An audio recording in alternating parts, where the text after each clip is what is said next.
Thank you, Brent. And I'm sitting right here with U.S. Senator Jeff Merkley. He, along with Senator Ron Wyden, represent Oregon in Washington, D.C. And when you see those images and the reports of what happened overnight in Portland, what do you think? Oh, it's so unfortunate because what began 2 nights ago is a very peaceful protest, a protest meant to send a message to the incoming President Trump, a message that his rhetoric in which he has really denigrated and attacked African Americans, Hispanics, veterans, gold-starred families, the disabled, the list goes on and on, is really unacceptable, and that hopefully, I think they're sending a message that in his presidency, as he assumes the mantle of leadership, he needs to actually transition to a strategy of celebrating the diversity of America, the strength of America, the fact that we're virtually all, unless we're 100% Native American, we're virtually all the children, great-grandchildren, and so forth of immigrants.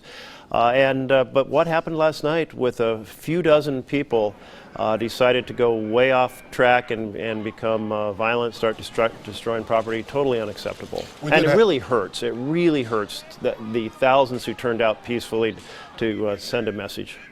There were a couple of dozen people arrested. Do you think if these protests continue that maybe Governor Brown should ask the Oregon National Guard to come in and help provide more security for the streets of Portland?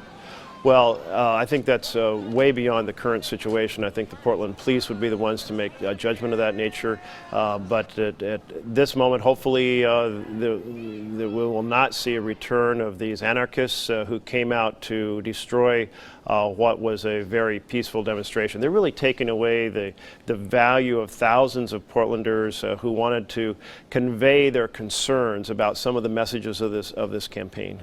Now let's talk about the election of Donald Trump and what impact that will have on the institutions in Washington, D.C. Obviously, the Republicans now have a majority in the Senate.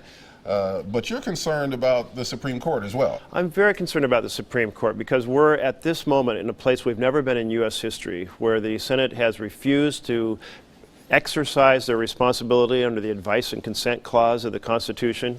And doing so, their strategy was to try to pack the court, take the seat that should be filled by Barack Obama, send it to a future president. That's never been done before. And what it does is strike at the heart of legitimacy of the Supreme Court. And there's still time to remedy the situation. At a minimum, the Senate leadership should have the hearings and have the vote on Barack Obama's nominee, Merrick Garland. If he's voted down, that would be in keeping with the tradition of assessing the strengths and values. As Hamilton has said, it's our responsibility to judge whether or not a nominee is of fit character or unfit character. That's our job. But to attempt to pack the court in this fashion, and by the way, dozens and dozens of district and circuit court positions as well.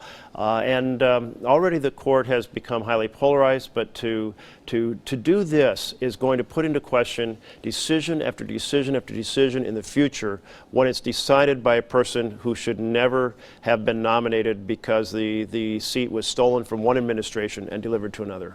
One last question. One of the big legacies of the Obama administration, of course, the Affordable Care Act, yes. Health Care Act, Obamacare as it's known.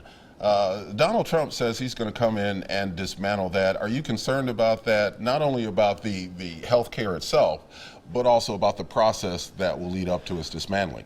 Well, certainly here in Oregon, 500,000 people or somewhere in that vicinity have gained access to health care through the Affordable Care Act. And furthermore, people can have their children stay on their policy to age 26. They're no longer banned from the insurance world because of pre-existing conditions. They have preventive measures are free, preventive tests. All these things are actually, measure by measure, are quite popular. The ability to compare policies, apples to apples, in a single setting has also been quite popular. So it's an interesting situation where the kind of, as taken as a whole, face a lot of criticism. When you look at the individual pieces, people say, oh yeah, that piece we like. And so I think it's going to be a very interesting conversation because you take 20 million Americans and say to them, we're going to take away your access to health care. That's going to be certainly a highly charged debate. Thank you very much.